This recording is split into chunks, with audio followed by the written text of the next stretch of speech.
everybody, and welcome to everybody's favorite podcast, Theorycraft Thursday. We, of course, are Ursinity and Proud, and we're coming at you with all the latest stuff. I didn't think to make a random intro, but that's okay. We're just a Dota 2 podcast. I kind of forgot that. I didn't really ask you about that. We could just be a podcast sometimes, and maybe we'll talk about Dota. How about that? Yeah, that's okay. We're a sponsored podcast. That's the kind of podcast we are, actually. We're a sponsored podcast. It's a very special archetype of podcast. We are sponsored today by Unicorn, that is UNIKRN, and Pugna, PVGNA. We'll hear more about both of them later on in the show. So, cool. Proud and I have been playing a lot of Dota. This has been... A lot of Dota 2. This is our first game, or our first podcast since we've both played a good deal of the new rank system. Last week it had just came out before we recorded, if I recall correctly, right? Yeah. So now that we've both got a good few games, I don't know how many games I have. I have maybe 15, 16 games of ranked, and I'm sure you have many more than that. We are both well versed in the new badge system that everybody's complaining about. Right. What's your what's your reaction before we get into the specifics of our weeks? What's your how do you feel about the new rank system and the quote unquote recalibration? Because there's been a bit of drama. Everything is gonna even out eventually, and everything else is really good about it. So the thing that I'm mostly hinting at, that I've been reading a lot about, mostly today because there was a couple threads on Twitter, but a lot of pro players and really high end players are complaining because one of the more common complaints I see is that you don't have to be an amazing player to be Divine 5 or to be Divine anything. Yeah, but games aren't matched by your badge; they're still matched by MMR. Yeah. But initially and in this early phase, the only issue is that the recalibration brought a lot of pros down very significantly and brought some other players up some. So it's just matchmaking is worse because of recalibration, and it needs time to even out. That's going to happen. Yeah.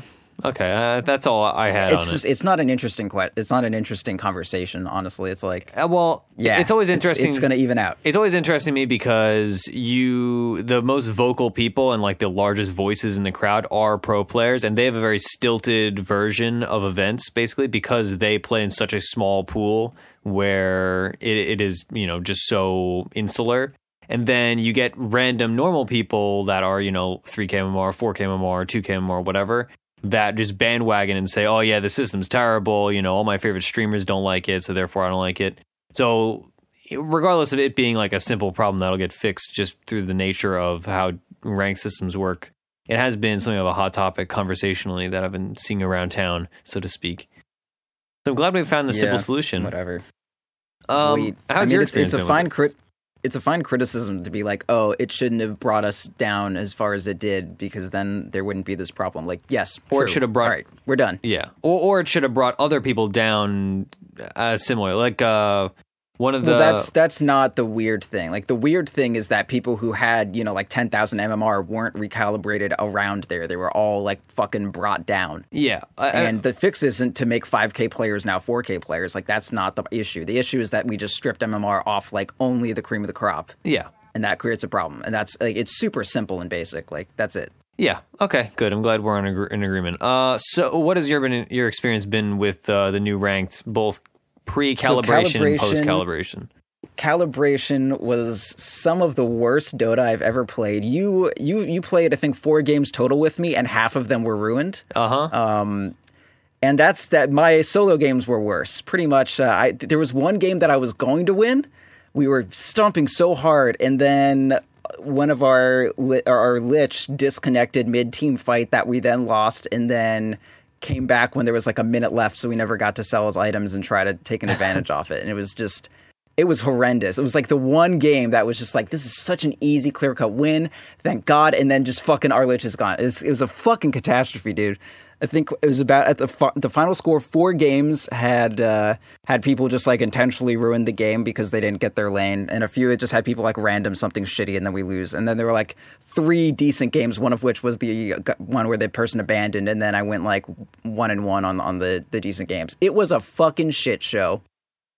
I feel you. I don't feel your pain, actually. I feel I was on the receiving end of like it's funny because it's simultaneously like we'd be talking and you'd be like, yeah, I just had a game ruined for me, and I would be in a game while getting fed mid by somebody on the enemy team. Like that happened to me. I want to say in the last, including games post calibration, I think I've won maybe 3 games just solely off of the enemy team. Somebody gets mad and just feeds intentionally. Yeah. And so I'm just counting my blessings, I suppose, reaping my good karma while it lasts. And I'm sure I'll hit a losing streak pretty soon. We lost a game. The ending score was like 40-24, and we lost because they had an anti-mage, and we picked a fucking offlane Razor, so we just had no disable. Oh my god, that fucking game was maddening. Yeah. All right, let's talk about Dota 2. Yeah, please. I don't want to go back to this. Please. Well, yeah, but so after all this griefing, you've had a really good week in Dota so far, right? Or like last few days at least. Yeah, I have on my entire first page of matches before you hit like, load more in your profile, whatever. I have like 4 losses total. I've just been winning nonstop. And I largely attribute that to I am just not playing any particular lane anymore. I just kind of like enter a Dota 2 match and just wait for everyone to mark where they want to mark, and then I'll just fill. Except 4. I don't really like 4 this patch. I think 4 is... Other people are going to do 4 better than I am, and it's a bad 5, which is always the issue, I think. But yeah, I win every fucking game. I just, I don't know how to lose. Even like this last game I played, it was so bad. Our gyro went fucking phase boot, Ags, Manta. What a fucking moron. Dude, I had one of those in my game with that exact build, actually. What is the Manta for?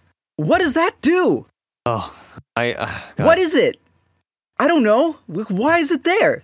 But anyway, that's what this person went. It was like it was just phase boot, Ags, Manta, and then like a satanic butterfly Scotty or something. It's just like, you just only are interested in 5k or more items, and then maybe boots are fine. Like, Jesus Christ. But we fucking won. We were getting stomped so hard, but we fucking won. And that's because I'm a support, and I buy 20 sentry wards a game. It's the life, dude. It is. This game was 41 minutes, and I had Tranquil Boots. After we took 3 Raxes, I managed to buy Glimmer Cape, but that was my entire item set was Tranquil Boots and a Magic Wand. That's it. It was great. Obviously I'm preaching to the choir at this point, but it is so satisfying to do so much with so little. It's just like, I won this game, and it's like a badge of honor where you're like, oh man, I finished this game at 46 minutes, and I had Tranquil Boots and a wand and a soul ring, or like something like that. And you know what the best part is? The support, you know how much gold I spent on support items? 4,300 gold. 420 plus another 0. 4,200. But okay. it looks just kind of like 4, which is funny. Yep. I too love crime. It's funny because you sent me that game. I bought 1 smoke.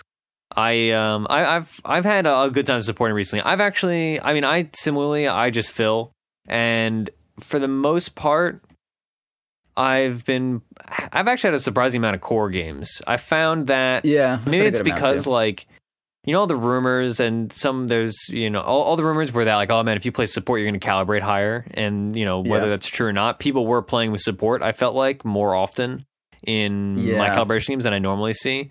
And so I played a good amount of mid games and safe lane games for my calibration. Actually, I played 2 mid games, 2 carry games, 1 offlane game, and then 5 support games. So it came out fairly even. I just fed uncontrollably in my offlane game, but then we still won anyway, and it was great. Okay. What'd you play? I played Beastmaster, and I was doing fine, and then I killed myself because I'm an idiot, and I used wild axes to try to get a CS, not thinking, oh, hey, they're going to cut down all these trees that I'm hiding behind.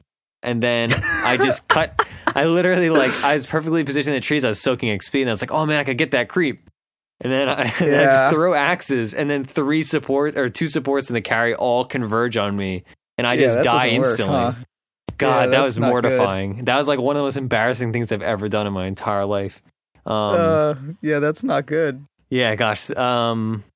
But I ended up doing pretty well that game, just in team fights. But yeah, my laning phase, I was like 0-5 or something. The classic Theorycraft Thursday feed in the off lane tactic. Yeah, man, that's how you play Doom. You just keep dying, and then you devour your gold back. It's great. Yeah, I did the same thing. I fed off lane in a Baden game, but then I ended up just carrying the game super hard, because feeding early doesn't matter if you're an off laner. You just got to accept it. When everybody runs these like Shadow Shaman, Nyx Assassin kill lanes with like a CK or a Sven, It's like, what are you going to do other than feed? If you're holding them to the off lane or to their safe lane, like, good. Yeah. All right, maybe you'll win mid. It's great. Yeah, and like, oh sure, I'm feeding 220 gold across 3 people, whatever.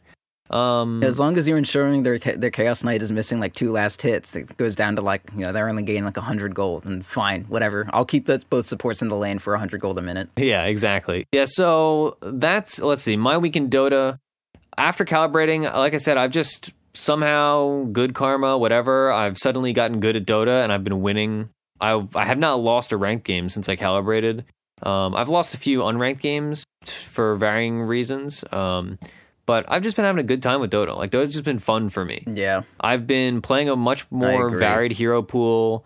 I have my newfound love that we'll be talking about at length today, Elder Titan. I have not had this much fun playing a hero in a very long time. He's very strong, and I like him a lot. A big beefy boy. Yeah, I've just been having fun. Like, just fun. Period. It's just a good time. Okay. And I think part of this is I'm playing ranked, and people are taking ranked more seriously now, even more than ever, I'd say, just because of like the calibration and people want to farm their stars early and whatnot. But I've noticed that, we've argued and talked about the virtues of ranked versus unranked for, ad nauseum. And unranked feels, because I still play my unranked warm-up game, unranked feels tremendously worse than it was a month ago even. Like, I don't know why it is. I mean, I could posit some unfounded, non-scientific opinions, but unranked games right now feel way worse than they did a month ago, and they're like nigh unplayable. I have been getting a ton of commendations though off of unranked play because like my games regularly are 4 cores, not even like 4 cores, but like 4 safe lane carries. And then I just play like 4 Rubik. cores and 7 years ago. Yeah, I just play Rubik. 5 commends. Or Lion. And then at the end of the game, somehow we win because, pubs, whatever. And then everybody's like, oh, commend support. I'm like, yeah, you better. I suffered the hands of this game. Dude, yeah, that was my last Venge game. It was like, I expect commends for buying literally every support item while we were down fucking 15k gold and carrying you goddamn morons to a victory.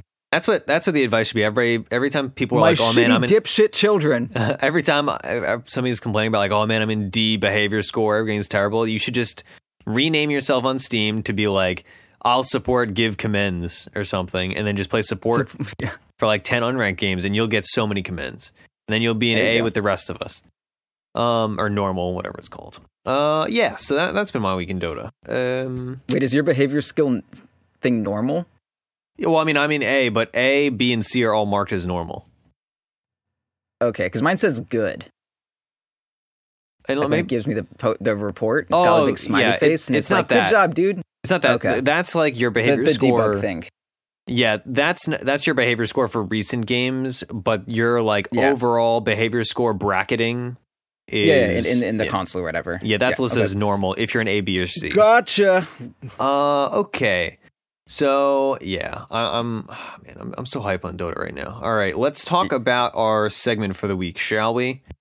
Yeah. So it's just more talk about pubs. Yeah, it's more pub talk because that's all people care about right now. Everybody's grinding games, and that's what's important. That's what Dota players do. Right. You just play games ad nauseum, and then you get sick of Dota, and then you're like, but I can't do anything else. By definition, you play Dota if you're a Dota player. Yeah, but it's like game after game after game. It's not just like, I'll play a game. It's like, that's all right, that's I'm going to play 6 games in a row. I'll maybe eat. All right. Any hot takes? Okay. Well, I mean, let's go over what the segment is in full. So our segment is just pub mentality, or at least that's a central aspect of this segment for this week. Because both of us, I'd say you more drastically, but both of us have been changing the way that we approach pubs ever since this new rank system. And I think it's an important thing to talk about, which is why you suggested this segment, not me.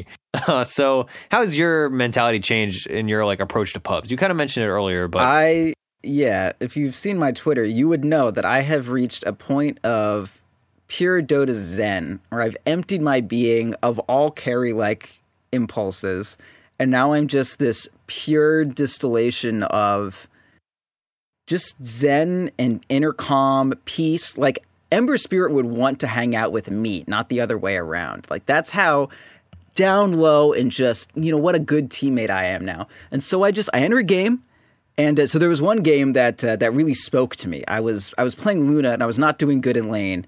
And this dude was just like flaming the shit out of me. And then our mid that was winning was like, Luna, you should have played support. You obviously don't carry. And the person playing support plays carry. Which, I mean, I just muted them both because I was like, I play carry. This is just a shit lane. We won the game, which is good. But either way, I was like, yeah, this person is a fucking horrendous support. And I definitely should have reported instead. Like, this dude picked Crystal Maiden. I should have played support so we didn't have a fucking Crystal Maiden on our team. Oh, man, your hatred of Crystal Maiden. Zone? She's so fucking bad. How are we going to zone Faceless Void Lich with a fucking Crystal Maiden? She's just gonna die. I don't disagree. It's just funny to me that like somehow this gets brought up every episode is that you just hate Crystal Maiden so much. She's fucking worthless. What a hero. Okay. Yeah, but and I was like, yeah, like I should have just played. Like, I am okay at least one or two heroes in every role, so that's what I'm gonna do. And like all these fucking like. All my ugly dipshit children in every fucking game are just only good at one thing and they want to first pick. Like so many of my games, I just mouse over safe lane and I get it first, and then someone else is, like takes their mouse, slowly glides over to Monkey King, and then clicks on the safe lane. It's like, me carry, please. Me HC. I'm like, okay, like this is my like, please. I marked it. That's the etiquette. That's the unwritten but rule. No, it doesn't. Yeah, like anytime I've done that to someone, they immediately picked anyway and ruined the game. And I was like, that's fair. Like, I'll stop doing that. I understand your frustration. But like, fucking Jesus. So I just said, fuck it. I'm no longer checking into that. And I just wait. And then half the time, there's an open core position. Or maybe 75% of the time, no one mouses off lane for like, a good until the pick phase has started, and then I'll just first pick Doom because Doom's fucking great. And then sometimes safe lane or mid aren't selected early on, or like two people mouse mid and then don't change, and then I wait, give them enough time to make their decision, and then I pick safe lane, and then the other person's like, fine, I'll roam with Spirit Breaker or Purge, and I hate everything. Like that's fine. So that's what's up with me. I just wait, and then I pick a lane, and. All my fucking dumb idiot children, they all suck and they're all stupid and they're all worse than me in every possible way. But all you gotta do is give them a bit of time and they're morph from their, like, fucking shitty Caterpie, Weedle bullshit. And then they'll become the perfect fusion of whatever if you just give them enough time to thrive. You just gotta give them time. I'm glad this is a true journey for you. So, dude, my Venge play is unreal good right now, man. I can't even like we'll talk about the proud method of supporting, which is developed in one day, and we'll go over it in depth. It's some good shit, man. Yeah, I mean, I've filled historically as well. I used to just first pick support, but nowadays I just fill, which also usually equates to first picking support. I do, like I was saying earlier, I have found that more people are inclined to support recently, so I've had more core games, even though I don't mouse over something. But a lot of the cores I'm not really fond of. I found myself picking the same cores every time. Like if I'm playing mid, I play Shadow Fiend. I think Invoker sucks right now, so I don't play him. I played with a guy in my final calibration game. I was tweeting about this. I played with a guy. His name was like Plasma87. He's some streamer. He has 6,400 games of Invoker, just about. And Jesus Christ. His build was super interesting. And I have not played an Invoker game since that game, so I've not tried it out. But he went null with branches and pooled tangos. Then he went mana boots. He skipped Midas and went straight into Aghanim Scepter. And then he just went after the Ags, I think he went Blink Octarine, something like that. Regardless, the important thing was that he skipped Midas and went mana boots, and I was like, "This is wild. Yeah. I don't like this is mind-boggling."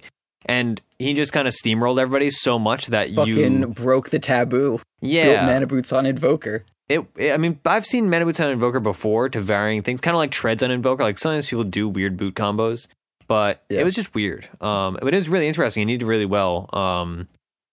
But yeah, if I'm playing mid, I just play like Shadow Fiend or I play Lina,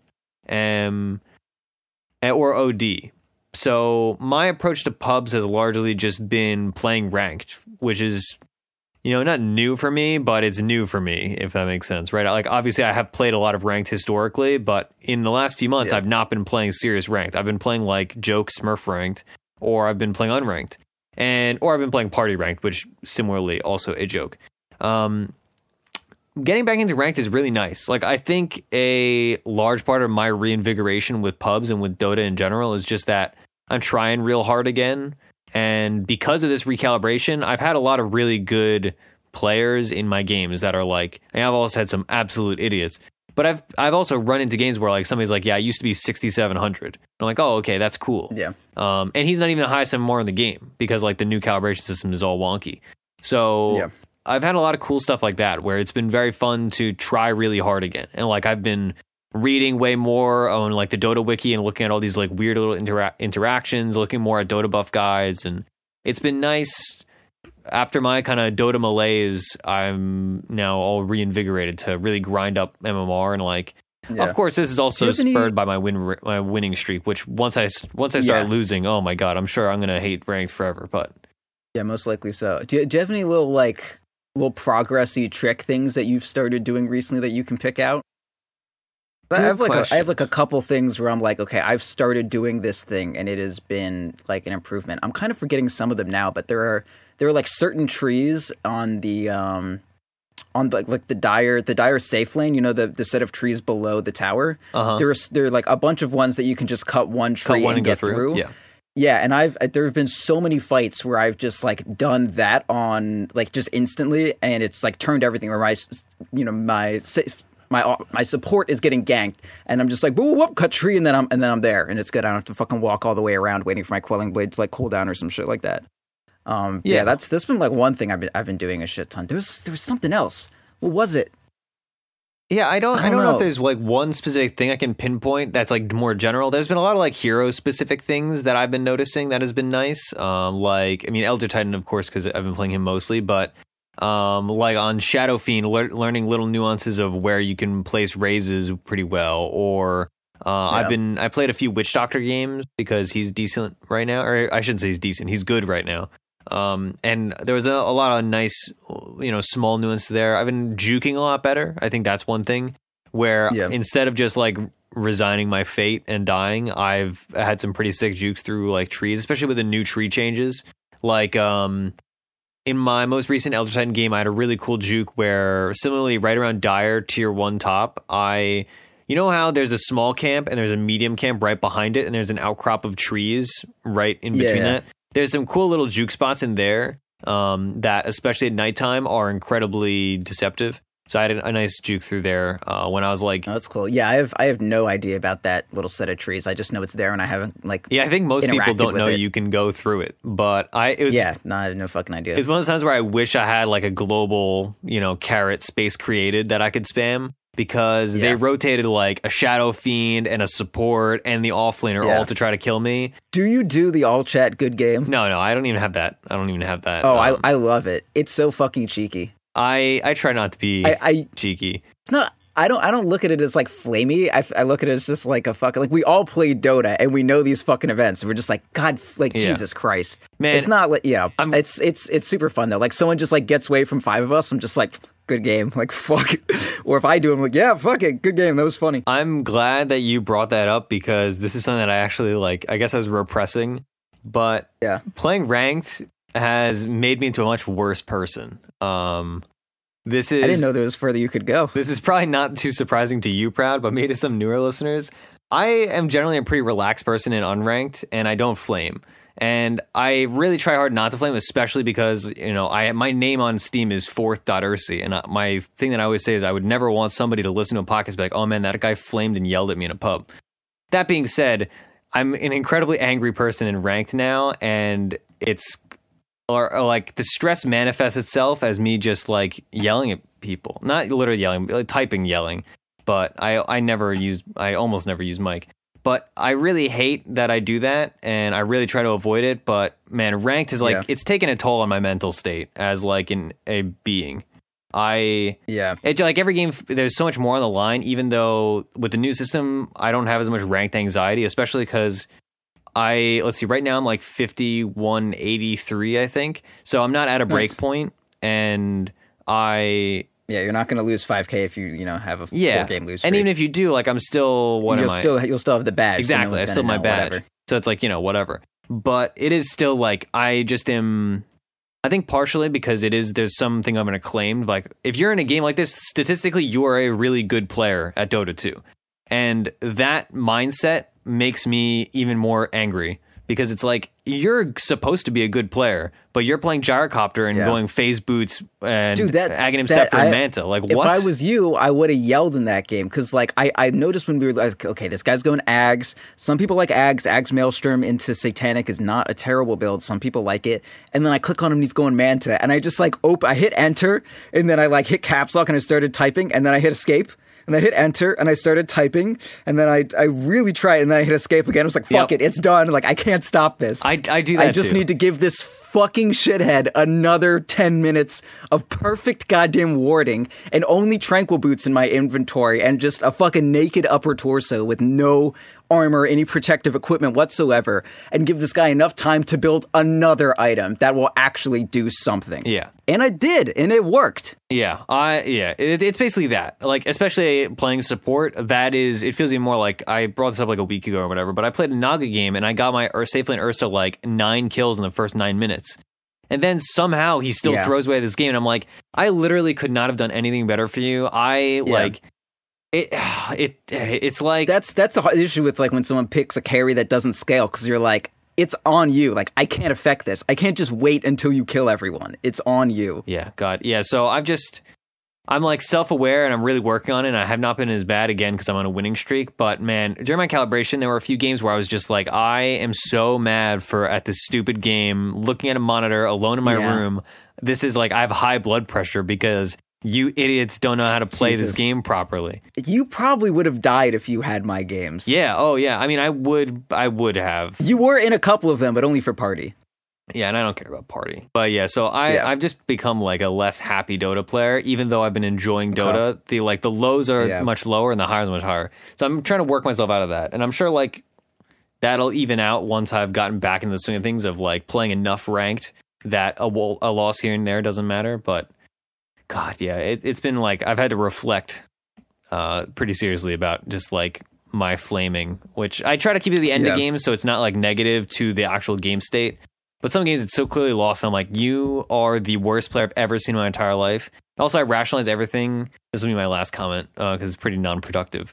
But my solace that I usually say is that I'm so thrilled to lose this game just so that you 4 idiots lose MMR. Like, I'm thrilled. That's a good way to keep your sanity. It's like doing a public service. It's like, yeah, sure, like I'm going to the food bank and I'm spending 3 hours of my time, giving out food to the homeless. But, I'm giving up my time for the public good. I'm giving up my MMR for the public good because so these get this 4 person people down lower, exactly, and then no one else will know my pain. I'm a good player. Like, I'll gain MMR back. These people, for all I know, are never going to win a game in their entire lives because they certainly don't deserve to. So yeah, that's been my experience in ranked, and I'm going to be a happy person starting now in this podcast. It's been weird because I feel like I've had better reactions from players too. I'm not sure if somehow my tone is different. I'm still like lightly condescending when I see someone else's item build, but like there was this Juggernaut. God, what did he have? He had Battle Fury, Battle Fury, Manta, and Blink, and then I see a fucking Aghanim Scepter in his quick buy, and I just open my mic and say, "Oh hey Juggernaut, I think you're doing a bunch of damage with your ult. You should probably just go for a different item. Can you try to go Abyssal or Butterfly or one of those two maybe?" And then someone else like types in others like, "Yeah, I think those are better items." And then he just instantly changes his quick buy. I'm like, "Oh, thank God." He's like, "Thank fucking God." Yeah, I do the same. I've had success with that as well. Because I am super polite until I get annoyed. So, and it's usually I don't get annoyed until somebody else like starts it. So I've had a pretty good response being like, "Hey, like, maybe don't do that." Or like, especially in pick screen, I've had an alarming amount of people that are like, I don't know what to pick, what to suggest things. And they're actually responsive to suggestions. So for sure. It's been nice. I think people just in general have been trying harder because of the new ranked. Like, I really do I think that's one of the big reasons why supports are doing better is because it's just a better climate to be supporting in because people are trying harder. I think I agree. That's definitely part of it. Although a lot of my support games, I have been like, this is just a gaggle of morons, and I just need to give them enough time for just, like, random entropy and chance for them to come together and do the right thing. Yeah. If they have enough time, eventually they'll win just by the sheer randomness of existence. Like, eventually the opportunity is going to come. It's like monkeys and typewriters making Hamlet or whatever. Yeah, all I have to do is just make us not lose and give the monkeys enough time to fucking write a work of Shakespeare, and we're set. That's all I have to do. Yeah. Very easy. That's now that we can transition to talking about our heroes for the week. Playing Elder Titan, that's a large part of my play, where I've had a few games where it's just like my team is clearly losing. My cores do not have items, and they're incompetent, or they're just like, things are not going right. And I can just delay the game for so long that all my 4 cores, for whatever reason that got picked, are going to get items, and they are going to win because of it. Because my tactic is like, if we're winning, I'm taking aggressive fights, and if we're losing, I'm just delay. And Elder Titan is one of the best heroes for delaying. Yeah. And we're not done with our segment yet, because I need to talk about the proud way of supporting. Okay, please do. All right, so this is the method. You see everyone wants to play a core. You say, okay, I'm going to first pick Vengeful Spirit. This is very important. You can do Shadow Shaman too, but Venge is just the best fucking support to first pick, I swear to God. And then what you do is you buy fucking everything, but you beg your Spirit Breaker to buy 1 sentry because you fucking need it. And you don't buy anything until you get your boots done, because you need your goddamn boots, and there's nothing to ward really pre 5 minutes. Like, as long as it's daytime, there's nothing to do besides buy another ward and walk it mid. And then if you're doing that, your safe lane is not like being protected. So like, all I do is I just sit in lane, and until 2 minutes, I just am zoning an offlaner. That's all I fucking do. I just sit there and I fight the offlaner. I don't do anything fucking else, because I understand the needs of a carry. They just need me to fight the offlaner. That's all they need. And then I'll, do the stack pull at the easy camp at 2 minutes or whatever, take their rune, take my rune, and I'll go back to just zoning that motherfucker. Unless I need to pull, then I'll pull. Then I'll just go back to zoning. That's all I do. I have one job, and I do it. And then what comes next? I just buy everything. I have boots, and I have 3 sentry wards. I don't have a fucking wand. A wand? What kind of bourgeoisie shit is that? You do not get a wand. You get sentry wards, and you look where any fucking ward could ever possibly be, and you place it. Was there not a ward there? You know that place is safe now. If you don't see, it's like you have a scan going 24/7. It's great. Just do that. Just fucking buy sentries everywhere. That's all I do. Once the game starts going a certain way, I just look at where my cores are going to farm, because this is like the one thing that I am actually good at as a support, is I know where my cores are going to want to farm, right? Yeah. So I just ward that place super fucking aggressively. If it looks like we don't need wards somewhere for a while, or like, oh, we have a bunch of map control, and all we're doing right now is like pushing lanes out, and then afterwards we're going to smoke in like 2 minutes. I'm not going to place a ward until we do that, and I'll build up like, 3 wards.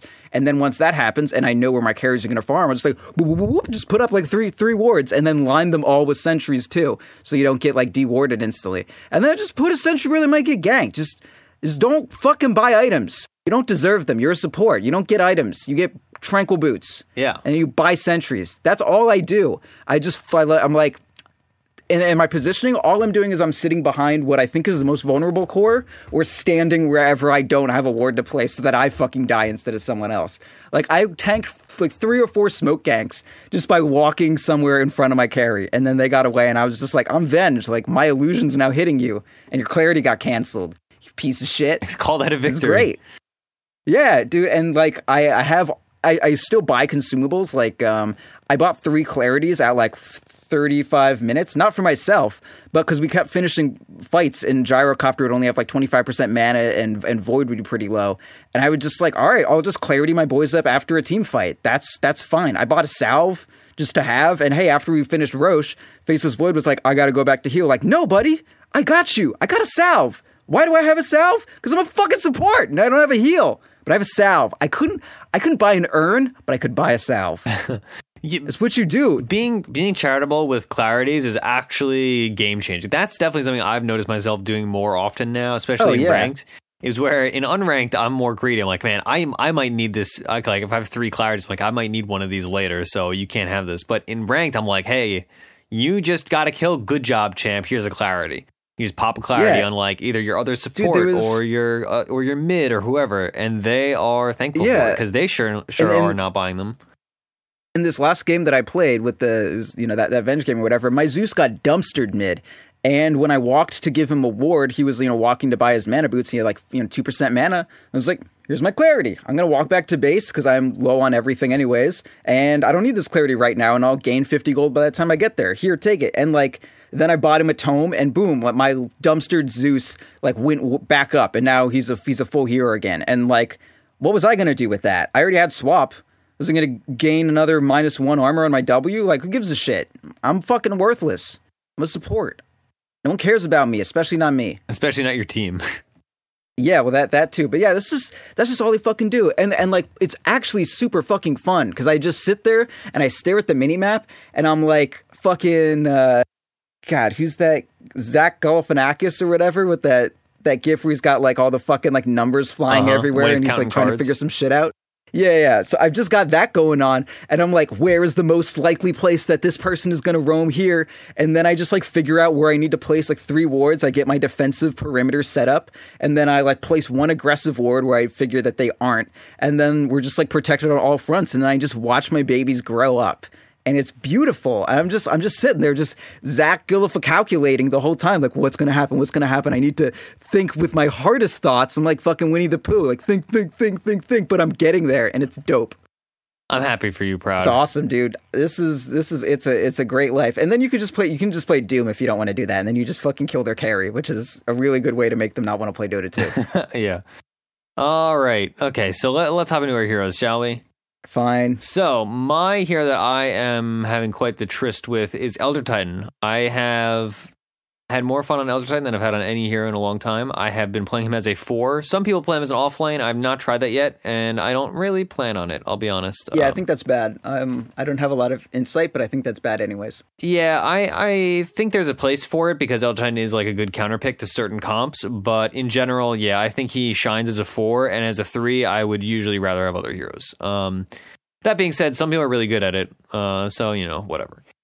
But I've been playing... Wait, okay. I'm sorry. I need to. This. I just look at the graph of net worth, and I just go from I start at 600, and then by 10 minutes I go up to 1,400, and then it just doesn't change for another 20 minutes. I'm just still there. At 30 minutes, I've moved up. No, that was after we took 1 Rex. At 28 minutes, I've moved up to 2,000 net worth. I'm a fucking baller, dude. This is amazing. My net worth is just flat. It's great. It went down several times. I'm glad you've been converted to the support side of things. So, it's amazing. So, yeah, Elder Titan 4, I've been having it was cheating. A ton of success on. Specifically, I've been enjoying playing him as a hero that I can save my teammates without having a direct defensive spell. It's not like an Omni Knight. But I can save somebody from a 3-man gank just by throwing out a spirit and stomping. Stomp has taken, I've played maybe 5 or 6 games in the last couple days. It has taken some adjusting, and I'm still not perfectly used to it because some heroes are super fast. Stomping a Luna is nigh impossible, I'm pretty sure. Oh, yeah. She has... Pugna too. Yeah. Not that he exists anymore. Yeah. So that's taken some adjusting. But in general, I've just been enjoying the ability to do things from super far away and have 1,800 health as a support at 20 minutes with no items. I don't like a lot of 4s, just as a general statement. The only 4 I like is Kunkka. 4 just in general does not really suit my play style. When I play 4 nowadays, I usually play now I'm playing Elder Titan or Kunkka. But before I was still just picking Rubik or I was picking Jakiro, and you can do that nowadays and it's fine. But as a 4 Elder Titan, I feel super strong and I can set things up myself. If at the very least, I just hassle the opponent until we win, which sounds like an oversimplification and definitely is. But if the enemy mid is something that I can't kill with my mid laner, let's say my mid laner is an invoker that has no mana, and I'm playing 4 Elder Titan, I can roam on the enemy sniper, let's say, and I can just bother him. I can just sleep him, and then he doesn't know if he's going to get gone on or not, so he has to back off. And it costs I think it's 180 mana for his full combo if you use Astral Spirit and you use Echo Stomp. And you build a soul ring super early, and that's super manageable. And you figure out clarities. I start most games with, if I have another support that's buying a bunch of things, I'll start with Windlace and a Tango and 2 clarities, and then whatever support items are necessary. If there is not another support buying a lot of stuff, or if I have to buy most of it, then I will just get 1 clarity, maybe 2, and then tangos and whatever support stuff needs buying. You really do need 2 clarities, though. That's the one thing I've definitely noticed. Yeah. Yeah, I never buy less than 2 clarities when I'm supporting. Yeah. You need 2. Yeah, sometimes the math works out weird if you need to buy the sentry yourself. That the thing I freaking hate is that you have 45 gold left the 45? over. Oh my god, maddening. it's maddening. I refuse to not have 2 clarities. I'm just not going to do it. Yeah. Like, we won't have a sentry. I'll buy it with my 45 gold later. Yeah. Yeah, let's see. So skill build, Elder Titan's a hero that he has like one of the lowest pick rates. He's 109th in popularity. But he has a great win rate. And he's a hero that I think anybody can be good at if you play like a half dozen games or so. You'll feed terribly the first few games. I really lucked out in my first Elder Titan game and I just dominated. But that was just like an absolute crapshoot of luck. I don't even remember why we did so well. I think we had like a wild kill lane. Oh yeah, we had the enemy played offlane Necrophos, so we just chain killed him like over and over and over again. Yeah, that's a good strategy. Yeah, I was 8, 2, and 20 on 4 Earth Spirit. Neither of those things. Elder Titan. Too many E names. Spirit. So yeah, he's really good specifically as a counterpick to heavy armor comps that are based off of agility rather than plus armor. Because he's good against agi heroes. Yeah, because of what's it called? Natural order. Natural order takes away base armor and base magic resistance. Eventually, it takes away all of it. But even in early game, it takes away 40%, which it adds up. I've been picking it. Initially, I picked it as a reaction to Luna because sure, she loads BKB and BKB sucks to play against as an Elder Titan, but. Actually, I mean, it's not that bad because you can ulti through it. Yeah. But she doesn't build plus armor. She just builds a crap load of agi.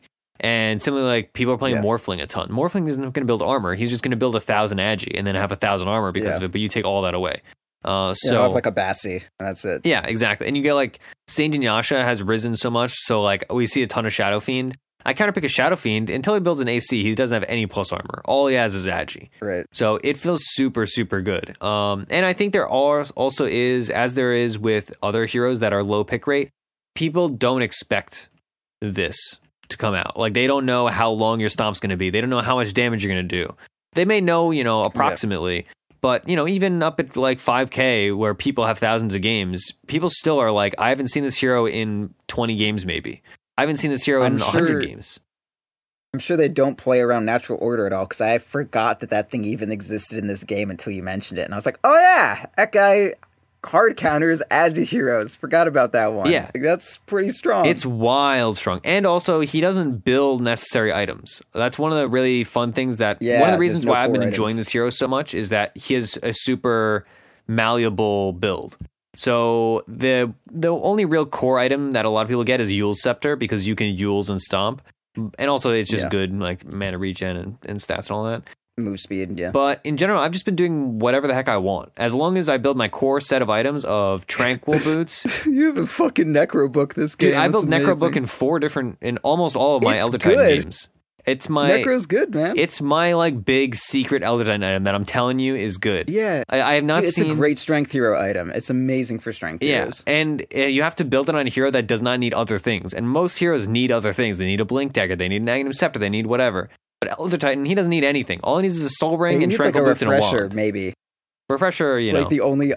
I mean, yeah, Refresher's amazing, but you're not going to go first time Refresher. But like the only thing I think is a for sure buy on Elder Titan is a Refresher once you get to that 50-minute point. Yeah, before then, of course, whatever. But yeah, like the only thing that I would ever say like, oh, definitely get this item is Refresher. Yeah, and that's doesn't even come to the fucking equation for a year and a half. Yeah, so my game plan usually itemization wise is I get. Obviously, like I said, Soul Ring, Tranquil Boots, and Magic Wand, that's your core kit. That's all you need to be effective. You could be playing this hero at 75 minutes, and as long as you have those 3 items, you'll be good. And then... Wait, say that again? As long as you have Soul Ring, Tranquil Boots, No, and a what items? Troll Wing... What? Soul Ring? What items? Yeah, Soul Ring, gotcha. Soul Ring, Tranquil Boots, and a Magic Wand. Okay, Tranquils. Okay, I thought you said Mana Boots, and I was like, what the no, fuck? God, no. You need speed. I almost said you need feet, which is also accurate, I suppose. Although he has hooves, so I guess he doesn't need feet. Never mind. Never mind. Okay. But yeah, after that, you can just kind of do whatever you want. So usually I build a Yule Scepter. Okay. Solar Crest is super good because you're negating all their stat based armor. So with your Solar Crest, that is basically instantly becoming negative armor rather than cutting away from base armor. So that's quite effective. Also, the way that you fight, you have the ability to use the Solar Crest or Medallion in the early game, in that you are always on the side of fights and you're usually not taking damage. And if you are, then you have really clear defensive moves. If somebody's trying to kill you, you just stomp. And either you force them to BKB and then your other teammates kill them because they waste their BKB on a 4, or they get slept. And then what the heck are they going to do? Yeah. You sleep. Can't do a lot when you're asleep. And then you touched on, I've been building Necrobook and I love it. I also built a Vlad's in one game and that felt really good too. But Necrobook is really nice. You get, let's see, it's 20 strength, I want to say. Yeah, 20 strength once it's level 3, 1.5 mana regen, and then of course you get your demonic summonings. And at the very least, you get that to deward. And you can deward high ground also because you have the spirit that gives you vision. The other big thing that you build Yules for is that Yules gives you movement speed and Tranquils gives you movement speed. And he has a movement speed talent that honestly you don't normally choose. And the spirit gives you percentage, right? No, the spirit gets your movement speed. Oh yeah, when you pull it back, when it comes back, yeah, when it comes back, it gives you movement speed bonus per creep is 1%, and movement speed bonus per hero is 5%. So it is percentage. Yeah, it's percentage based. So you're super fast. Usually I am not sucking in my astral spirit until I absolutely need to, so it's not that big of a deal. Yeah. But it is good if you're escaping, especially like you can do some crazy stuff juking through the jungle by just manipulating your astral spirit, and like suddenly you're moving at 550 because you like walk it through one camp and then you walk it through a hero and then you pull it back and it goes through another hero and another camp while it's being pulled back. So you can do some really cool things with astral spirit. One of the other things on astral spirit is that while it's being pulled back to you, you can use stomp and it stops getting pulled back to you and stomps. So you can kind of trick people where they think, oh man, it's just coming back, and then you stomp, and then suddenly they have this to deal with, and a lot of times they will not be able to deal with it. Yeah, that's cool. And his abilities, the kind of confusing thing that I had to research before I even was picking this hero is that both Natural Order and Echo Stomp have aspects that are tied to the hero and aspects that are tied to the astral spirit. But if the spirit is not out, both of the effects are tied to the hero.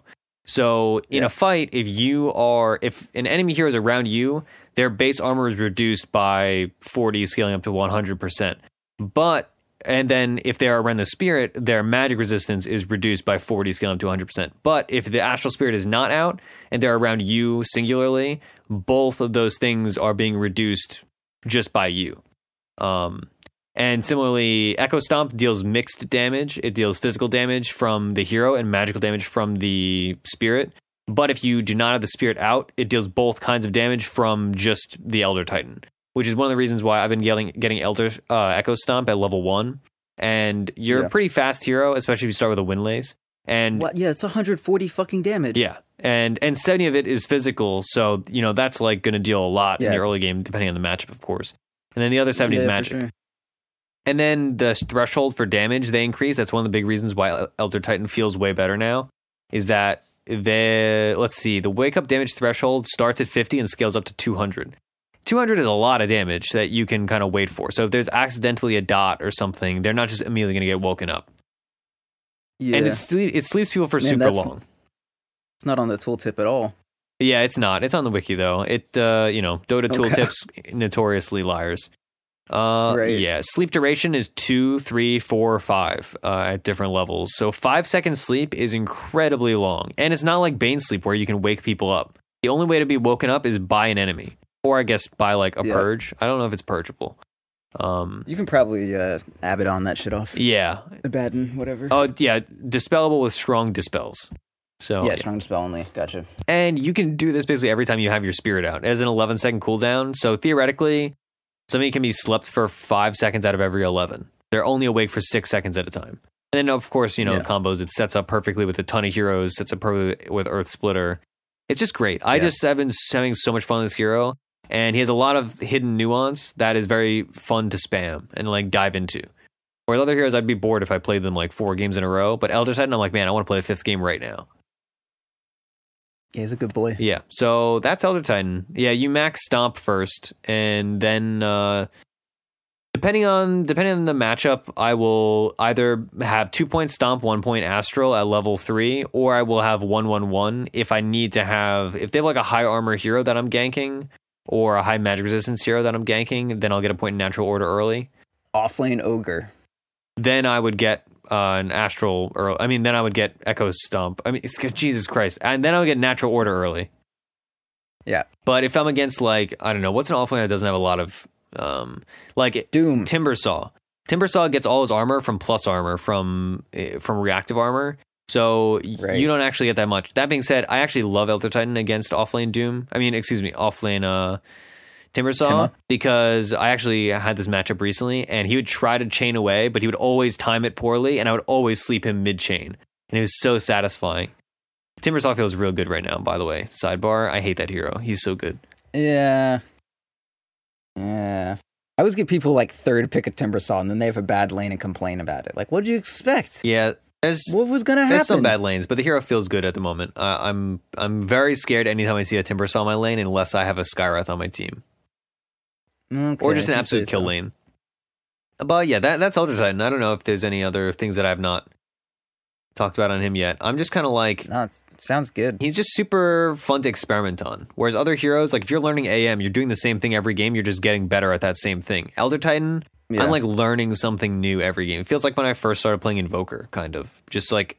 Are there any like guiding stars to why you build certain items at the beginning? Like with Doom, I'm like, okay, you always want Drum unless it's a huge like minus armor game, and then you want to get 2 pieces of armor, but you want 2 items that give you some amount of mana regen. And then after that, you want either Blink or Shadow Blade. Like it's still super situational, but there's like principles behind it. Is there anything that like any rules you have? Is it just like fucking whatever? It is kind of just whatever, honestly. Like your core functionality is not drastically affected by any item, so you just build what the team needs. So like the games when I was building a Yule Scepter were games where either I was getting gone on from the get-go in fights, like one was against a PA, I remember, and she would just jump me and kill me. So I built a Yules, so I would either Yules her or Yules myself, and then set up for the stomp, or just like my team would react. Yeah. And also, like, Yules, I would say, is the most simple item to buy in Elder Titan. Like, it gives you the most linear benefits. Yeah. But you can just do whatever. Like, in a few of these games, I built a Solar Crest because one of them I was against a Huskar. And it's like, yeah, of course, I'm going to build a Solar Crest against a Huskar.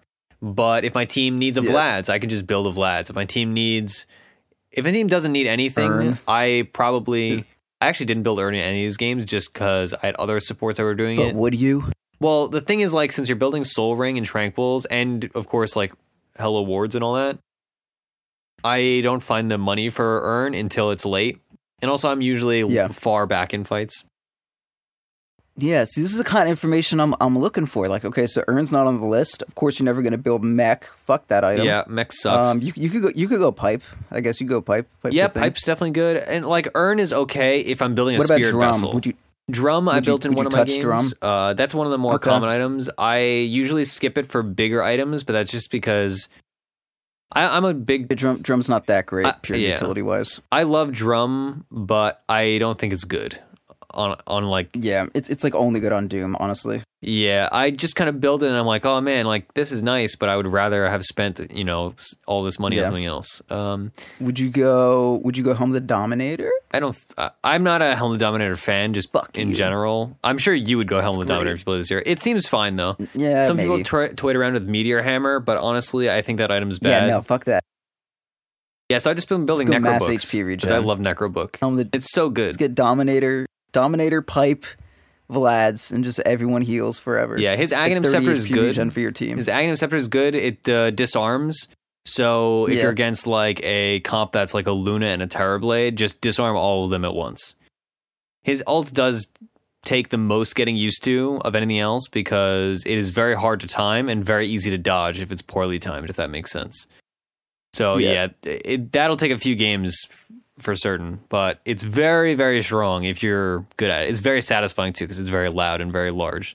And people feel like idiots when they die to it because it's so obvious, but at the same time, sometimes you just can't avoid it. There was one game where we were against Elder Titan with a refresher, and they would just set up his ults perfectly, and it does 50% of our health as max damage twice because there's 2 of them, and we die. Yeah, we can't not die to that. It's too much. Yeah, it's disgusting. Good skill. It's wild strong. Yeah. Any I don't really have anything else to say about Elder Titan. Okay. Side note. You've been seeing all this Luna getting picked? Everyone plays Luna now. I see her in all my games.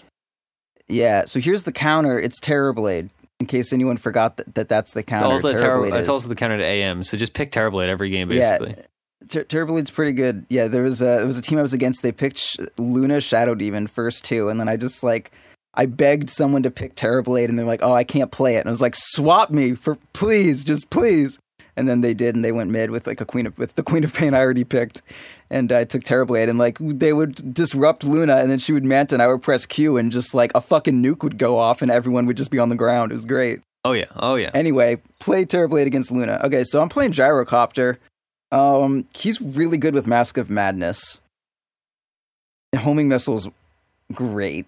Yeah. It's always been my favorite skill, but now it's actually good. Rocket Barrage is not that great, but the real shit, my man, let me tell you, is that talent that gives you the extra flacos. That's dumb good. Yeah? Is that the big thing that pushes it over the edge of being yeah, I think so. I mean, his talents are just pretty good, but it's one of the main things. And just the Mask of Madness unlocks just a lot of potential that you didn't have before. And gaining 25 damage at level 10 takes you from my hero does some magic damage, but really doesn't single target for anything. You have phase boots and plus 25 damage. It's another 50 damage that you're getting by level 20. No other hero is going to get that much plus damage unless they farmed all game for a Battle Fury at that timestamp. And then, you've also got an Aki and a Mask of Madness, so you just jam it out super fast. Yeah, it's good. And then the 3 flat cannon attacks is huge for sure. It's the missile is just so good now. I feel like that's a big part of it. I love the missile. Yeah, Gyrocopter is the textbook hero, I think, that I see. And if I see him on my team, I'm like, I hate this. He's going to be terrible. And if I see him on the enemy team, I am just terrified because I just know I'm going to die to the, what is it, it's 1250 AoE flak cannon. I know I'm just going to somehow die to that, and it's just not fun. Gyrocopter is maddening. And he's super good in coordinated play. One of the cool things with Elder Titan is I can stack camps with my Astral Spirit. So I can stack multiple camps at once. And also I can stack camps even if I accidentally miss the timing. So that's good with Gyrocopter because he's one of the big heroes right now that actually still benefits from stacks. Yeah. There's also some kind of weird interaction with homing missile and your stomp. They both are abilities that take time to go off, but my homing missile can set up your Q and your Q can set up my homing missile. It's cool. There's something to it. It's gonna be real. It's not I Bane sleep them and then Mirana arrow. Yeah. It's we just kind of both use them and it's gonna hit because something's there's just gonna too many happen. things to avoid. Yeah, and, I like it. But yeah, I feel like it's just his talents are so good. The 3 flag attacks is just it transforms him from 6 attacks. You're gonna get a support low. 9 attacks. You're gonna kill all their supports. They're just gonna die. They're just dead. And then you get 50 move speed at 20, plus you're an Agi hero, so that's you gain percentages. You're just fast. Swift fucking old man. You're not a little boy, you're an old man. And then you get 3 homing missile charges. Do you know how hard it is to deal with that? You got 3 rockets coming at you. That's a long stun, even at minimum. And then there's no minimum. It's just time. That's 9 seconds of stun. That's too much. Too much stun. And you can build any items. Well, kind of. You go mask, you go phase, Aquila wand, mask, and then you get S and Y, and then you get a BKB, and then you get a butterfly. Like, what the fuck? That's great. You just do a bunch of damage. He's good. Got a lot of damage on him. And his ulti, you just fucking use it. It doesn't have a cooldown. You just use it. Yeah, isn't it like a 40-second cooldown? Something like that? 45 at max. It's like, it's 55 to 45. So pretty much it's like, you know, you're going to have it every fight at the very least. And it's huge and it does damage. It's good. I mean, yeah, Gyro is, I think, one of the better carries for the, like, there are two kinds of carries. The ones that are fine with just one support and the ones that need a trilane. And they all want to just, you know, farm lane for a good amount of time till a breakpoint. And Gyro's breakpoint is like Phase, Aki, and Mask of Madness. And then he can just farm up a storm or fight up a storm. Like, it's kind of like how TA is with Refraction, where, yes, you only have a few attacks, so it's kind of nice to have them also be like phase boot attacks, but in reality you actually want attack speed because you want to get those attacks out as quickly as possible, so you make sure you're utilizing it. Same thing with Flak Cannon. As soon as a fight starts, I don't want to start flacking and then, like, you know, 3 seconds later the damage is all out and people have run away. Like, I want to show up to the fight, and as soon as, like, you see me, there are 6 sets of fucking little circles flying into your face. And that's what Mask of Madness does to you, man. It's very good. Yeah, it is. Do you have any, like, big weaknesses that you're really worried about? Like if he doesn't hit his tempo? If my mid's shitty. Yeah, because like, he needs some time to get online. Yeah, the bad thing is if you're against an enemy carry that needs to be single targeted down and dealt with very directly, Gyro is not going to be great against them. But Gyro can kite like a motherfucker because he's so goddamn fast and he's got those missiles that have no cast point. But yeah, like I wouldn't like him against let's see, maybe like Troll Warlord, probably not, because Troll's pretty good at catching people. Mm-hmm. And once he gets on top of you, you're just kind of screwed. Slark is actually kind of rough for him because, like, Gyro's reliant on just kind of running away and all that shit and BKBing to avoid damage, but Slark can just kind of get on you and Shadow Dance and not give a shit about anything. Yeah. That's most of what I'm thinking. Anti-Mage, kind of, but you can kind of just end the game before Anti-Mage is a problem. Yeah. Big B could be piercing disable, probably. Like I saw in... yeah, Bane would probably be a huge issue. There was an EG Complexity game recently, and EG had Gyrocopter, and Complexity had Wyvern, and every time he would use his Satanic or use his BKB, the Wyvern would just ult him. Not even to kill him, but just that, like, his BKB ran down or his Satanic ran down. Yeah, that's rough to happen to you. But yeah, I mean, you definitely want to hit your tempo. Like, that's certainly true. And he doesn't play that well from behind, but he's good enough that you shouldn't really be playing him from behind. Like, even the last game I played him, it was a loss because our Invoker sucked. But it was like, let's see, I was playing from super behind, but I still ended the game 17-4. Uh-huh. And, like, that was just a horrendously difficult game. But like, I still got so many fucking kills that game just because Gyro is a strong person and has great morals and it's just so good. Great cosmetics, too. I don't actually like any of them. Yeah, they're pretty jokey and bad, actually, but that's okay. I don't use any of them except for these one wings that I shouldn't use because it looks dumb. Oh, I have a whole set running. I have the golden side gunner things. Okay. Yeah. Oh God, the lasers! I hate that. Yeah, they're pretty silly. They're pretty ridiculous. I hate the lasers. God, the TI where everyone was just using that cosmetic and like every time. We were like at the fucking event and we just hear like pew pew pew pew pew pew. And like it was piercing every time it happened. We were like, Jesus Christ, could you turn that shit off? Yeah, I don't disagree, but I use them anyway because they're gold. So, okay, so anything else before we hop into our mid roll and then we hop into our game? Disassemble your mask for your butterfly. And your Satanic. Also, if you build Pike on anyone, just disassemble your Aki for it. Stop buying another Wraith Band. Man, I've been buying a second Wraith Band all this time, actually. I've been getting it in lane too, just for damage. And then a week ago, I'm just like, oh yeah, I can just disassemble this and then sell my Bassi without feeling bad. Yeah, everyone should, because no one does it. All right. So, today's episode was sponsored by both Pugna and Unicorn. Pugna, first off, is an online platform and community where high-skilled Dota players and pro players and other coaches create educational video guides on how to improve at the game, learn new heroes, and help us all climb up a few stars, climb up a few, ranks, whatever, get from Herald to Crusader, Crusader to Archon, Crusader to Guardian, Guardian to Archon, Archon to... I don't feel like you need to list them. I'm trying to see if I actually memorized all of them by now, but I don't think I did. I haven't. I think it's Archon to Legend. Then you get Legend, and then Ancient, and then Divine. Yeah. So do that. The platform is completely ad-free, and each hero guide is divided into separate videos tackling specific concepts or hero mechanics. Each guide also has an accompanying Dota in-client Steam guide to help you enact what you have learned.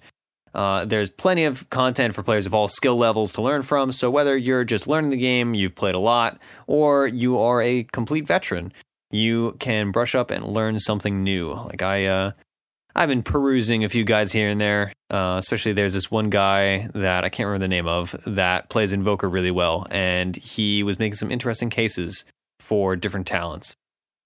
So you can try out Pugna's full pro subscription for 30 days for free using our promo code FOURTH. It's not case sensitive. It's spelled out FOURTH. That is Pugna, PVGNA, and you can find the website pugna.com or them on Twitter at Pugna. Our other sponsor for the day is Unicorn. That is UNIKRN. They are your premier esports outlet where if you are in the UK or Australia, you can do real money betting, or if you're anywhere else, you can do not real money betting. You can bet tokens that you can gain just from playing games. They also have other Dota 2 content like articles and editorials, stuff like that. They also have they also have Unicorn Connect, CONNEKT, where you can get money or get gold, and I believe you can also get silver. I think it's just gold though. So that you can bet on things. You can also enter raffles if you want cosmetic items for CS:GO, League, or Dota. Being that I've been playing so much ranked, I've earned quite a few gold to buy some raffle tickets. You can also bet on games if you'd like. So we have an upcoming game. Let's see. What is today? Today is November 29th as we're recording this on Wednesday.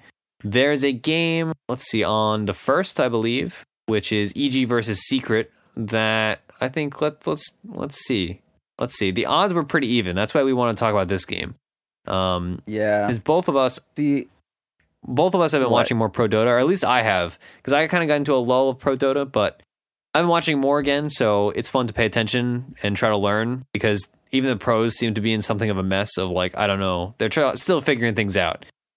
So, yeah, it's good. So, Brad, what do you think about the Secret EG matchup? Secret is never going to be a top-tier team ever again. Regardless of how good the results are, it's just not going to happen. Every fucking time Secret goes into some tournament, people are like, oh, Secret, they're the ones to watch out for, and every time they fucking fold. They just crumble whenever there's anything difficult they need to do. So, EG, because EG's a good team. That was way more opinionated than I thought it was going to be. I was expecting, like, oh, I like this mid laner, I like that mid laner. There are certain things where it's like certain teams just like Newbie. Newbie was never going to win TI. Newbie is a good team, but they are not a major winning team. They just don't do it. They always come in third or fourth or something, and it's not because they're like not capable of it. It's just that once they get there, they just don't like play well. They just play at like a middling degree. They don't go above and beyond when shit gets tough. They play their newbie Dota, and it's, that's just what it's going to be. Well, other than the TI that they won. No, I'm talking about current newbie. Oh, okay, that's what I wanted to clarify that. Yeah, I mean, just before you get tweets. Yeah. Sure, yeah. I mean, brands aren't people. Yes, brands yes. Are okay. whatever. I wanted to clarify that for our sake so we don't get tweets about it. Yeah, of course. Yeah, but I've never been impressed with Secret. Like, they're going to win a few games here and there and look really good in the European qualifiers, and then they get to a tournament, and they just they don't fucking come home. Like, they win series, but they're just not going to bring home the gold, ever. Yeah. It's never going to happen again. They haven't won anything good since Envy left. That's not a good sign. Yeah, that's a scary thought to be in. Yeah, I am also... I love remembering that Envy won a major. That's awesome. I keep forgetting, but I'm like, does he actually suck? But like, oh yeah, he fucking like won a major by playing Safe Lane Ember Spirit. What a fucking baller. Yeah, I am also on the EG train, definitely for this series at least. I just like EG as a team. Like, I like their players, period. Like, I love watching Sumail. He was also listening to K-pop on his stream the other day. A bunch of people sent me that, so thanks for that. I'm very thrilled that Sumail is getting converted. But also, like, Universe is just, you can't not root for Universe. So I would find it hard. You're calling me opinionated. You're just saying you like them. Yeah, I mean, I expect better from you, Proud. I don't expect better from me. Yeah, so if you want to look at this game and hopefully win some Unicorn Silver with us, you could do so. Or, I mean, if you're in the UK or Australia, you could actually bet real money. You could bet at unicorn.com, and then you'd have to just find the game on the drop-down menu on the left. So, shall we hop into our game, Proud? Sure. Okay, here we go. Theorycraft Thursday, round 1. The stage of fate is set. Ready? Fight!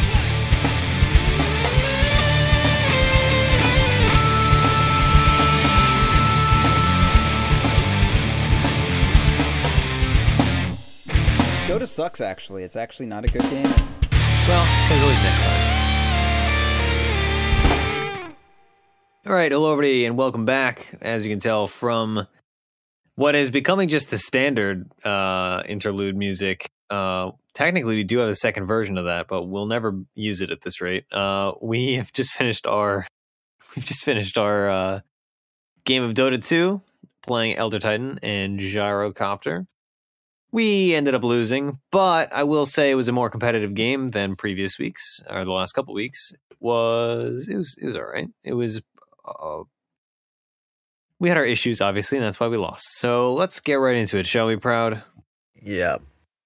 Okay, so let me read off these team comps. So our team had an off-lane Mirana, we had a mid-lane Necrophos, and then our safe lane trilane was Gyrocopter, Elder Titan, and Disruptor.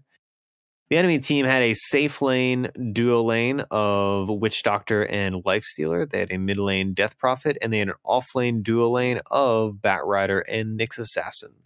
So let's just go from the start. We had a very successful lane, actually. Our lane was very one-sidedly won. Would you agree? Great. Yeah, we just fucking stomped the shit out of them because Homing Missile's an amazing ability. Yeah, so between Homing Missile, Echo Stomp, and Disruptor's kinetic fields, mostly, Glimpse didn't really factor in because these were really early fights. We were able to, how many kills did we get? Probably like 4, maybe 5? Yeah. Something like that. Yeah. So we had a really successful laning phase. You had, I don't remember your exact timings, but you had pretty quick Mask of Madness phase, Aki. The Sandanyasha was a bit slower because that's when the team started deteriorating. Yeah, the courier was very much in use also, so we had to wait quite a while. That had no bearing on it. Well, I mean... I didn't have the gold, it wasn't the issue of delivering it. Yeah, I was thinking more like Disruptor had a bunch of wards, and I had like a full wand and finished Tranquils, but I just didn't get them for like 2 full minutes, because we were always fighting and I'd never dying, so I just couldn't go back to base. Mid lane did not... mid lane apparently did not go well. I don't think that matchup goes well for Necrophos anyway. Yeah. But... I mean, it looks like he won it. At 9 minutes, he has 100 more net worth than she does. Oh, that's 500 actually. 500 more net worth. That's good. I mean, the way that this game kind of panned out, how would you describe the way that this game worked out? We got an advantage, and then we have literally 0 blink disable or initiating ability whatsoever. And we took a bunch of stupid ass fights for no fucking reason that I was begging people to stop engaging in, and then we died in them, predictably.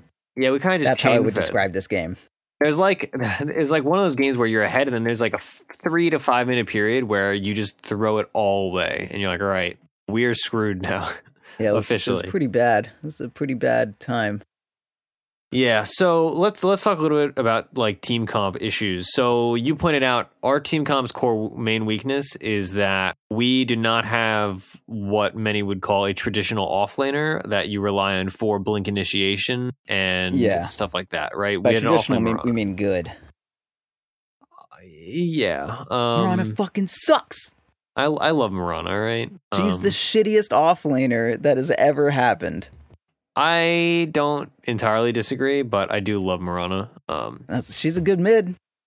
Don't offlane her. Yeah. Fucking sucks. Occasionally I see it do well in the offlane when you have a 4 that's like a Slardar or something, or like a Shaker, maybe. Yeah, Shaker. Because it just deals so much damage, and you never expect that much damage to come out of like an offlane. But yeah, in this game, it definitely was not the pick for the offlane. Necrophos, other than like, I was frankly amazed that the Magic Wand still gives double regen, because that seems like something that should have been taken out of the game, I'll be honest. But the Necrophos, I feel like, just did not hit his stride, right? Necrophos is meant to be that mid-game hero where you can't kill him, and then anytime you get below half health, you just die because he ults you, and then you're dead for like 112 seconds.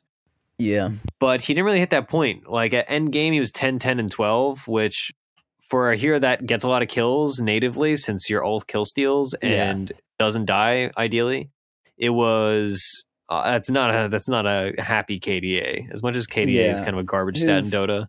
His damage was like, his overall damage was, I think it was the highest on the team, but not by a lot. In a Necrophos, like, you just natively reduce people's max HP. Like, you should be getting a lot of damage on this guy. He doesn't like, it's not, like a carry may have very low damage, but the fact is that they're killing the enemy carry, so they're doing the damage that matters. Necrophos just has like a bunch of whatever damage, so it better be high, otherwise what the fuck are you doing? Yeah. I'll say, like, my issues as an Elder Titan, I felt, like we said, I felt very strong in the early game. Playing against Nyx Assassin was kind of annoying because he wasn't doing it at the start, but in the mid and late game, he was Spike Carapacing while I'm stomping, which, I mean, I still stomp him, so he's still slept for 5 seconds. Sleepy boy. But I'm also stunned, so, such is life. In general, my issue was mostly just that they had really fast heroes. Namely, they had... normally you'd build a 4-staff on Nyx Assassin in this situation, but he didn't. But they had a 4-staff on Batrider, and they had a Yule Scepter, Phase Boots, and drums, although she ended up selling the drums, on Death Prophet. And Lifestealer is just fast, and he built the Saint Jinyasha. So that made it much more difficult to get He didn't stomps. build Phase Boots, though. Holy shit, he has treads. Yeah, he has treads. Oh my God. So that made some of the stomps more difficult as far as pick-off stomps go. Also, of course, Lifestealer is, I would say, one of the worst heroes to play ET against, just because of the nature of the hero. Like, he deals a ton of damage to you. Your aura is not super effective against him because he builds into armor rather than building into agility.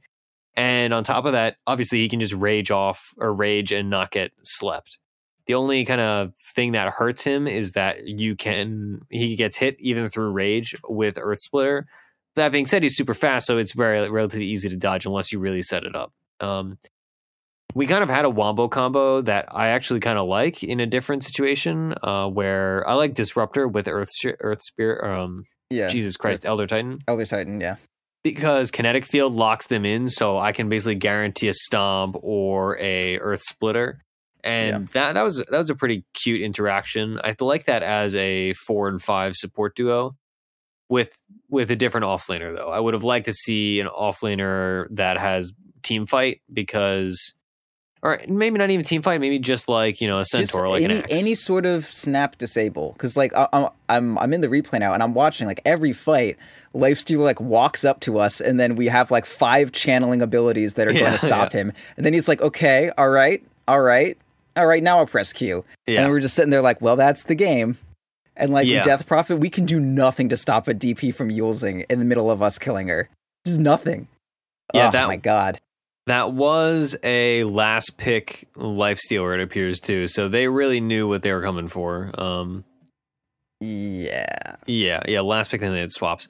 So yeah, that was quite unfortunate from that end. How did Gyro feel in this game? Really good, honestly. Like, I felt pretty strong throughout the entire game. Like, even after my, net worth was abysmal compared to the Lifestealer and I couldn't realistically kill him, I was still doing a lot in team fights between the homing missiles flying about and getting, like, the slow from call down, and I could kill their, like, supports and Batriders and stuff still very easily. Yeah, I mean, it felt good. It's just, at some point I like bought back and then immediately died. And, we just fed repeatedly for really no discernible reason. Mm-hmm. And that is bad to do on Gyrocopter, as well as some other heroes. There's a lot of heroes it's not good to do on, but Gyro, you can do that on Spectre, not Gyro, though. Do you think it's funny because I actually was thinking about mentioning this in the earlier part about Gyrocopter, but I didn't. Do you think that Lifestealer is a bad matchup core wise for Gyrocopter, like regardless of all the other heroes and all that? Because I think of Lifestealer and I picture him just as a really good anti-gyro hero because he just jumps on top of you and regardless of your BKB, just jams on you. Yeah, I mean, it's one thing to be able to get away from his, outside of the open wounds, it's not too difficult because you're pretty fast, but there's just really no answer to open wounds on Gyrocopter besides like Black King Bar. It's like, I mean, did we have a single 4-staff on our entire team?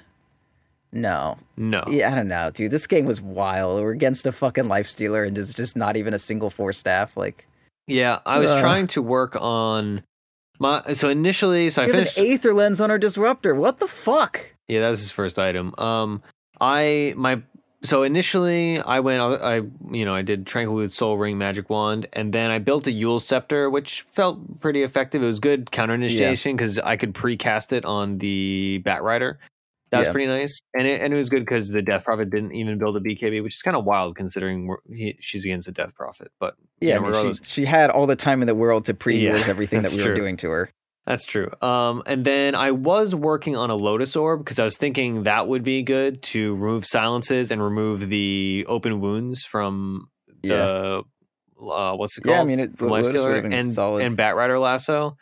But I just couldn't get there. I had to buy back twice, and so I only got the Blade Mail from it, which was kind of unfortunate. It was rough. It was just one of those games where like you just can't attend fights. It's like after a certain point in the game hit, we just were unable to fight them. Period. Yeah, it was after I had to buy back, and I just didn't have the damage to kill Lifestealer anymore. Like that was just kind of it. I mean, I did kill him once, but it was like, narrow. And then I, of course, died. Yeah, let's see. Any other big things about this game? I already forget if I mentioned this in the early part, but one of the nice things synergy-wise is that I can stack camps with my Spirit. So that was pretty nice. Handy. That was the reason why I still got my Synchronosha at like 18 minutes was because I, had all those stacks to take. But on a good game on Gyro, I'll get a Synchronosha at like, 15 or 14 or something like that.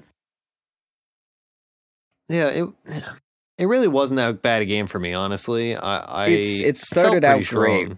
Just the fact that there was that one team fight where it was like, what are we doing? This sucks. This is not good. This is going to end badly. And it just kept going for like 2 minutes of us just chasing people further and further until the actual team fight happens and everyone just dies. And it's just like, I've been complaining for so long and nothing has come of it.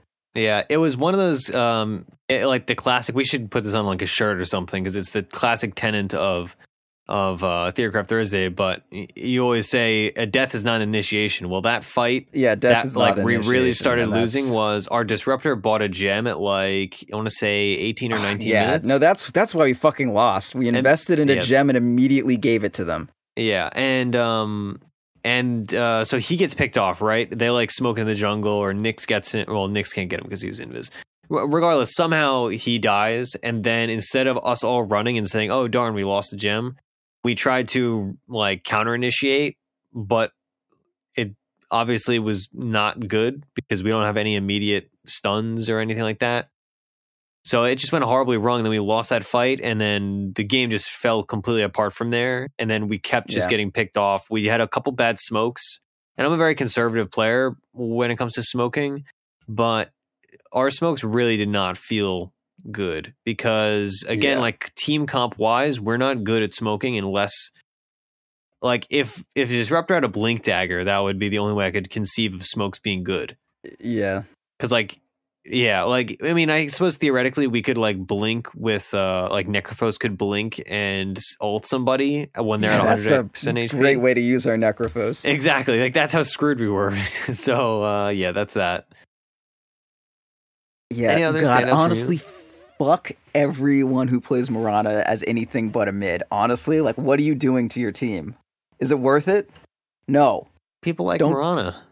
I'm sure someone's listening to it and they're like, I do it and it works fine. Like, I don't like you anymore. Whoever you are, I'm mad at you right now.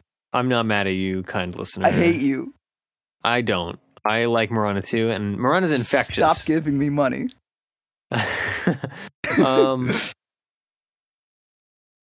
Yeah, great mid.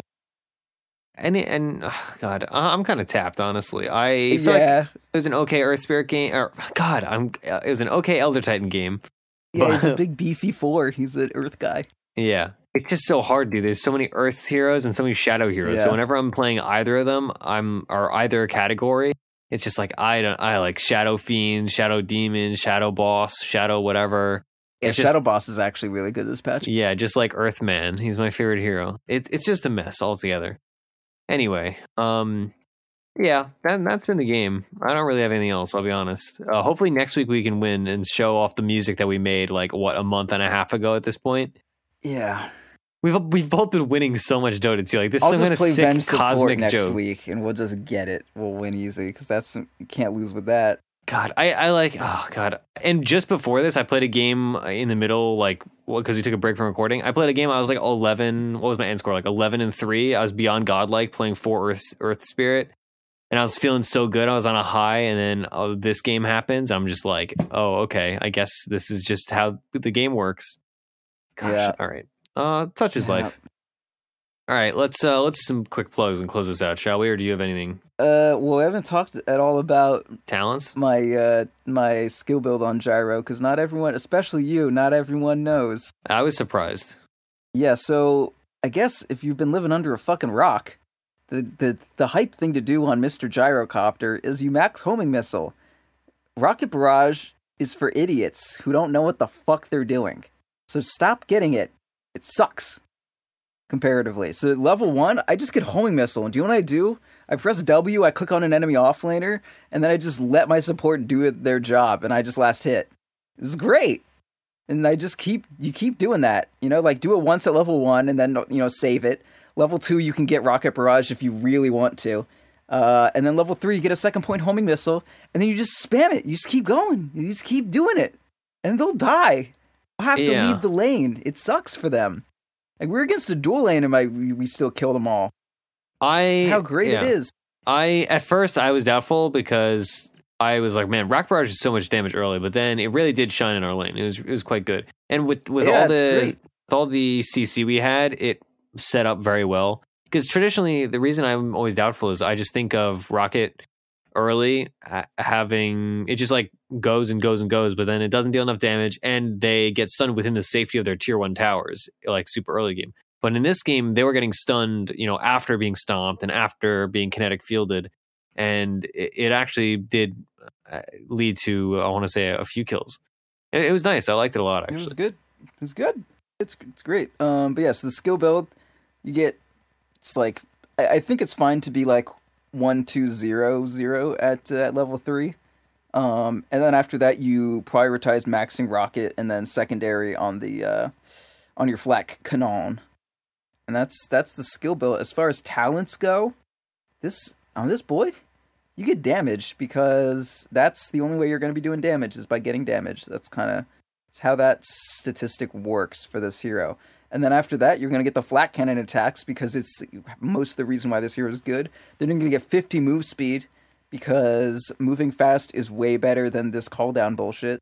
And you're an Agi hero, so it's going to be modified by percentage stuff. And you have an S and Y, so it's more modified by percentage stuff.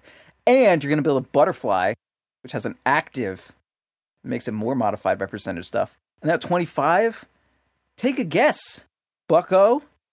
Homing missile charges, because that skill is amazing. Just going to use them all. I appreciate that homing missile is now good. Dude. Because for so long, people were like, oh man, those are the worst skill in the game. They're too easy to kill. It's great. And now it retargets on death? That's wild. At level 1, it stuns for 2 1/4 seconds. That's crazy. It's like a Dragon Knight. Wild. I'll talk about my skill build as well. So frequently I have to decide between, I talked about it briefly earlier. At level 3, you either get a point in your aura if you feel you need it against a armor heavy offlaner, or you don't. In this game, I did not get a point in aura at 3. I got my second point in stomp. I'm quite certain. Yeah, I got my second point in stomp. Then at 4, I got natural order, because the astral spirit, unless you're playing it like an offlaner, offlaners tend to max astral spirit. But if you're a support, you don't need to put more points in astral spirit. All you need is 1 point, and then you max aura second. You're not really getting enough damage to be super consequential, and you don't have the items to facilitate that if you are playing it as a 4 or a 5. At 10, I opted for the 200 health. I opt for the 200 health talent. Usually, you can go for plus 25 movement speed, and I've tried it out a couple times, but I find that I don't think it's necessary. Like, you already build like tranquils and probably a Yules or drums or something, and it's just kind of overkill. It was fun to play around with when I got it, because I got it in one of my recent games, but it really, like, 200 health is just a lot of health. And it makes you into one of those 4s that's just like, you have to commit a lot to killing this hero. It's not like killing, any random schlub that just dies because they have 1,000 health at 20 minutes. Like, no, at 20 minutes, I had 1,600 health. The worst hero in the game. Yeah. At 15... Next to offlane Mirana. At 15, similarly, if you're playing offlane, you're going to go for 30 astral spirit hero attack damage. But if you're playing this as a 4, you're going to go for magic resistance in most games. Virtually every game, I would say. Unless they really just didn't deal any magic damage, I wouldn't bother. But even this game, they barely dealt magic damage, and I still wanted magic resistance, because there's no world in which I'm walking up and punching people. Like, that just doesn't happen. And at 20, again, similarly, if you're playing this as a offlane core, you get 70 attack speed to synergize with a 30 astral spirit hero attack damage. But if you're playing as a 4, you get 100 echo stomp damage. This helps you farm waves. One of the nice things about Elder Titan farming as a support is that while Echo Stomp and Spirit will not kill a wave, Echo Stomp will sleep the wave, and all your creeps will keep walking, which allows you to just sit there and just last hit all the creeps. It sounds weird, cool. And it is weird the first few times you do it, but it's really advantageous and lets you farm really quickly on a 4. And then at 25, similarly, if you get there, which I don't think I've ever gotten a 25 in any of my Elder Titan games, you get 75 Earth Splitter cooldown, because the cooldown is really restrictive. It's 100 seconds, which is like not quite as much as obviously like a huge team fight ult, but considering how janky the Earth Splitter ult is, it's very easy to miss. Yeah, there was like one that terrible fight that I was narrating about how it was bad the entire time. We were like, Necrophos got caught, and we were like, okay, maybe we can turn this around. We have high ground. I've called down or whatever. And like, we caught him really well. But I thought you had ulti up, and it was like 5 seconds off cooldown. It's like, God damn it. This fucking sucks. Yeah. Yeah, it's rough. I don't really care for 100% lifesteal, even if I'm a core, I'll be honest. Yeah, what the fuck? What is that for? I don't know. It's one of those like meme talents. It's like, what hero has that 100% cleave talent? Doom. Yeah, it's like what? I took that once. Yeah, and it did nothing, I'm sure. Like, it helped you farm. It was no, it was good. It was, I think I was like, against like a PL maybe? I think it might have been. Fuck, that was I mean, I was winning like a motherfucker, but I had some pretty good right-clicky kind of items that game. Yeah. It's good. Great talent. It's very strong. I mean, maybe 100% lifesteal is cool, I guess. I don't know. You'd have to be like a really weird game. It's not gonna happen. I mean, granted, like for 100 health a hit, whatever, you're gonna die. Well, if you're an offlane core and like you have the 30 Astral Spirit hero attack, you're attacking for like 400 damage after hitting 2 people. You've built like a Sage and Yasha. I was gonna say but it's reduced by armor, but I forgot what hero I'm talking about. Yeah, exactly. I mean, maybe it's cool, but it's like a passive Satanic, I guess, minus like all the cool parts of Satanic.